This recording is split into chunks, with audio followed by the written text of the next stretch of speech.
দেখো অনেকদিন পরে একটু ঘুরতে চলে এলাম। আর দেখো কত সুন্দর প্রাকৃতিক সৌন্দর্য। দেখো কি সুন্দর লাগছে রাস্তাঘাট, কি বর্ষার জন্য কাদা। আর এখানে দেখো এই যে বৃষ্টির জল, দেখো খাল বয়ে কেমন জল যাচ্ছে, দেখেছো? আর দেখো যেদিকেই তাকাবে চারিদিকে শুধু নারকেল বাগান আর নারকেল বাগান। দেখে নাও কি সুন্দর আকাশ।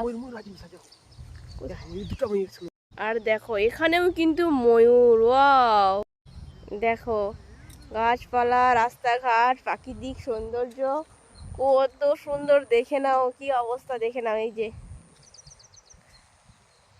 দেখো, দেখেছো? দেখো তো জায়গাটা কেমন লাগছে বলো তোমরা কমেন্টে। আমার তো ভালোই লাগছে, কিন্তু বর্ষাকাল বুঝতেই পারছো, বর্ষাকালে ভীষণ বৃষ্টির জন্য এরকম অবস্থা। দেখো এই যে